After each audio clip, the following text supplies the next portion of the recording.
What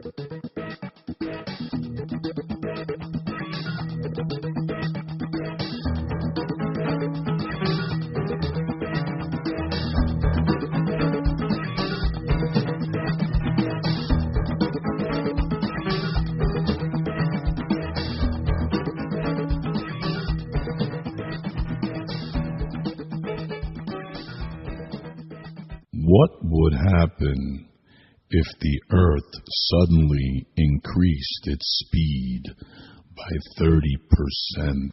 Is this event recorded in the book of Revelations? Stay tuned and learn more. Hi, I am Cyber Eva, your co-host on the Doc Speaks show on Intention Radio and on YouTube.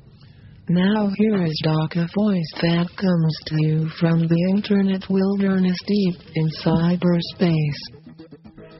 Thank you, Cyber Reva, for that wonderful introduction. This is the Doc Speak show on YouTube, and I'm the Doc, a voice that comes to you from the internet wilderness deep in cyberspace. And today we're going to be looking at a comment that Mark Taylor made about gloom and doomers. Now, he stated that God's in control, and God obviously is always really in control of everything. But he's making reference to the gloom and doomers who keep saying that the end is near, this is going to be the end of the world next week or next month. And he's making a comment about those people because that's deceiving, because what it does, it takes away from the army of God, thinking that the end is near, so there's no more any reason to pray and to fight this physical battle as well as the spiritual battle with prayer and with action on earth. So we have these gloom and doomers making these remarks that the end is near. Well, in a previous show, I made a comment about how I did some extensive research into the book of Revelation. And today I want to talk about one particular event that is in the book of Revelation that we need to discuss, because this event takes place before others. Now, some people seem to think that the Bible or the book of Revelation can be interpreted that the events can be at different places in different times. In other words, the seals could come between the trumpets, and the trumpets could come between the bowls, and the bowls could become before the seals. That's incorrect. That's incorrect, because God has an order. He doesn't do things in a chaotic manner. It doesn't do things in a chaotic manner. We can go to Genesis, and He does things in an order. And we saw that in the book of Genesis. On day 1 He did this, on day 2 He did this, on day 3 He did this, and so on and so forth. And that's the same thing that happens with the book of Revelations. The seals, first off, are opened on a document, on a scroll, that only Jesus can open. And when He opens each one of those seals, something happens.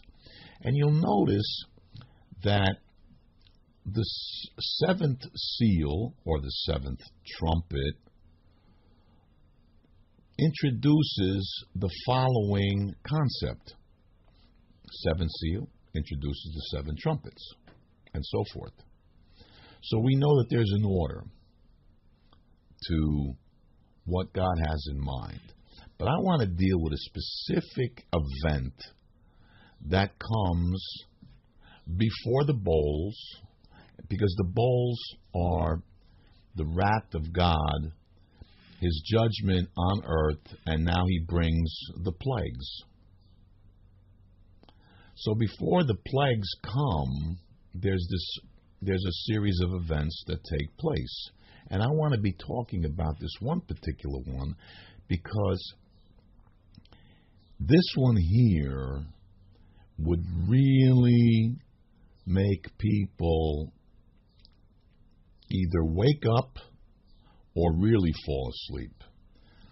So bear with me a moment while I share with you this one particular event. Now, before we go to that event, I want to share with you something from Revelations 12, verse 19. Then God's temple in heaven was opened, and within his temple was seen the ark of his covenant. And there came flashes, lightning, rumblings, pearls of thunder, an earthquake, and severe hailstorm. End of quote. And we'll notice that this final sentence here appears after certain things come to an end. We always see earthquake and a severe hailstorm. But now what I want to mention here, and the reason why I bring this up, and this could create confusion, is that the scene here ends in heaven. And we're going to shift in chapters 13 and 14, we're going to come back to earth. So like in a good movie, we're going from one scene, we're going to cut, and we're going to go to the meanwhile. In other words, while this was happening, this is happening on earth. So these events are not jumping around. They're actually, it's moving from a scene in heaven to a scene on earth. And there's these things going on simultaneously. Okay? So now we're going to go to chapter 15, and we're going to start with verse 5. After this I looked, and I saw in heaven the temple, that is, the tabernacle of the covenant law, and it was open. Out of the temple came the 7 angels with the 7 plagues. End of quote. So you see, the 7th trumpet sounds. John sees the temple in heaven, and he sees the covenant, the Ark of the Covenant, and then we go to earth. In 15, we come back. John is looking at the temple again, and now he sees those 7 angels with the bowls coming out. So there's the continuality. There's the progress of one thing to another in a chronological order. So I want to make that clear, that events take place in a chronological order in order to emphasize what we are looking at in terms of what I'm about to mention. Here it is. Now, from the book of Revelations, chapter 8, verse 12, this is what the Lord told John to write. The 4th angel sounded his trumpet, and a third of the sun was struck, a third of the moon, and a third of the stars, so that a third of them turned dark. A third of the day was without light, and also a third of the night. Well, this is end of quote. Now, a third of the sun was struck, a third of the moon, and a third of the stars, so that a third of them turned dark. Now, that's a pretty impressive event. So that the sun, a third of the sun goes dark. Does that mean that the sun is reduced by a third? It says the third of the moon. Does that mean the moon is reduced by a third? Then there's the third of the stars. Well, a third of the stars suddenly go blank. So these things could all shrink down to a third. And that would be a pretty amazing event, wouldn't you say? But what about, so we have to speculate on how are we to interpret this mystery?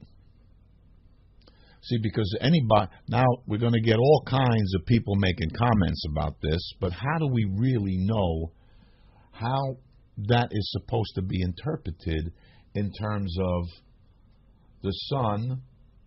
A third of the sun was struck. Now, what would happen if this took place?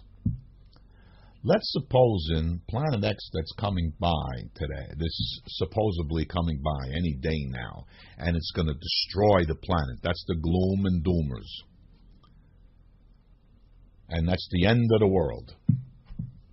What if it passes by and it increases the torque on the Earth's or revolution?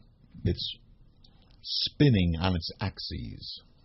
What would happen if it increased speed?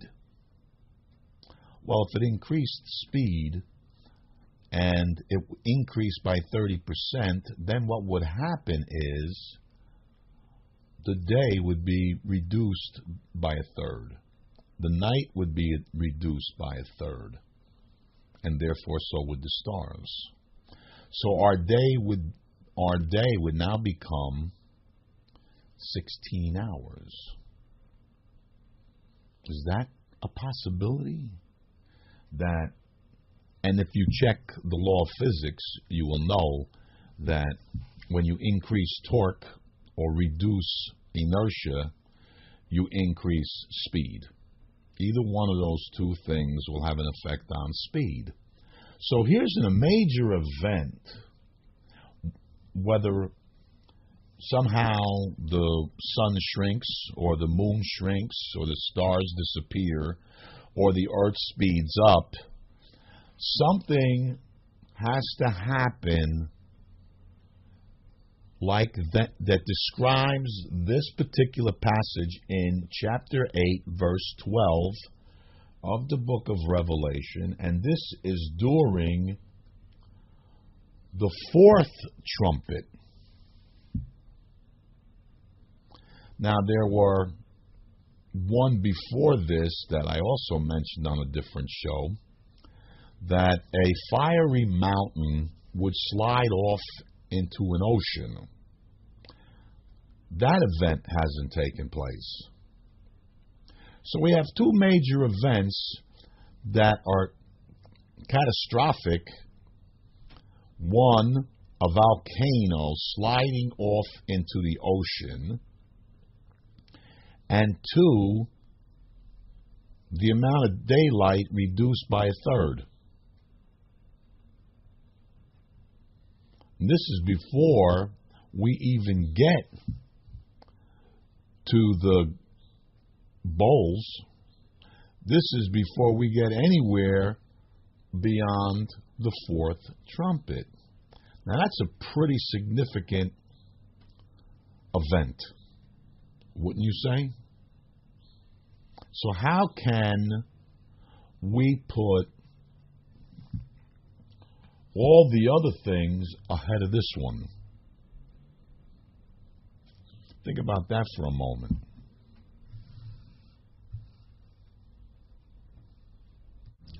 Now here's a fourth possibility, and this goes along with chronological events. We've had an earthquake, rather we've had a volcano erupt, and a possible earthquake that takes the volcano, this mountain, and slides it down into the ocean. So there had to be some really powerful force to do that. And when that happens, it puts a lot of ash into the sky. And like in the nuclear explosion, that ash could be now, because of the jet streams, cover across the earth and become like a filter that reduces the sunlight from Earth. And then there might be another possibility where something just becomes an obstruction in front of the sun and in front of the moon. So there are 5 and 6 possibilities of how this could happen. However, we know that one way or another, the sun will be reduced a third, the moon a third, and the stars a third.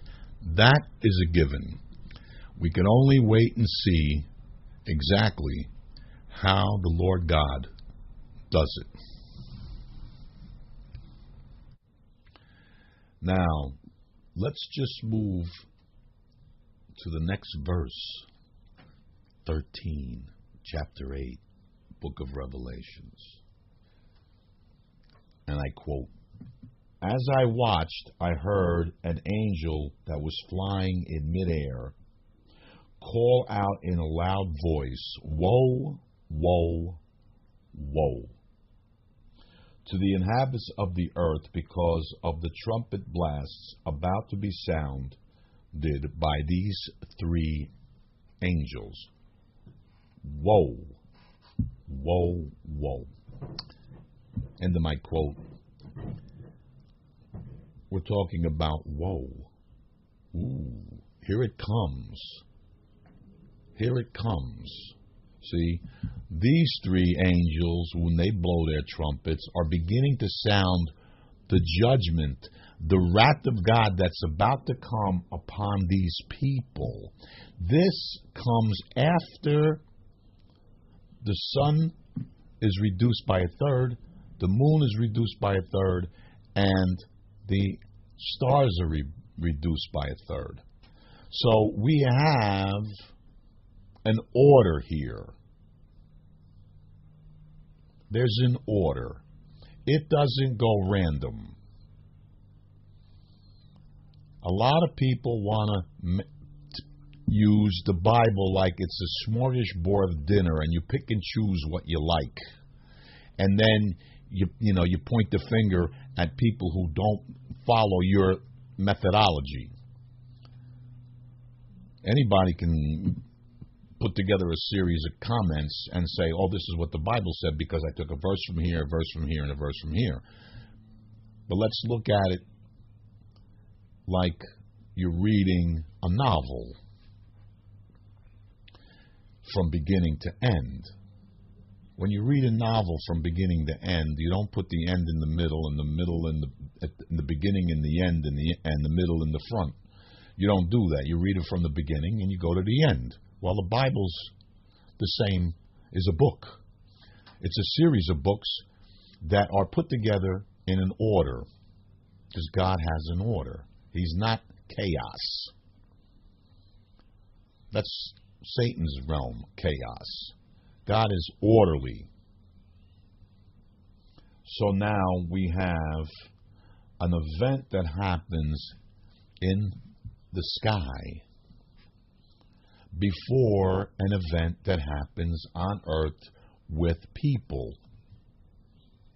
So the signs in the heavens are to let people know it's coming. And it's time to repent. And if you don't, you're going to be in a whole lot of trouble. So this is a very big sign. Now, whether the Earth increases its speed around its axis or some other event, we're going to see a reduction in daylight. That's a given. How that happens, that's the mystery. Now, there you have it. We've covered a number of possibilities as to how the sun could be reduced by a third, the moon and the stars, and all of the suggestions that we've made or the given thought to may not be the actual one. God knows how He's going to do it, and we're going to be the audience that will witness the event. However, to get to the point of the gloom and doomers, the end of the world will not take place unless we've already seen a mountain on fire, a volcano, sliding off into the ocean, followed by another event where the sun is struck and reduced by a third. These are two major catastrophes that must take place. So, when you hear the media or somebody prophesizing that next week, next month, next year, the earth is going to come to an end, all this is going to happen, the Armageddon, the final war is going to begin, don't panic, don't get nervous. Just say to yourself, I haven't seen these two events yet. And that'll be a way for you to calm down and not to panic and worry. Because the signs in the sky have not taken place. Now, before I have some closing remarks on today's show, what I'd like to do is do a shout out for Regina Randowski, who's a nutritionist, and she can help you with your health. Now, I come from the standpoint of my philosophy, or my medical plan would be called Prevent-A-Care instead of Obamacare or Trumpcare, Prevent-A-Care. And the reason why I call it Prevent-A-Care is because I believe, why do I have to have a insurance plan that only covers me when I get sick?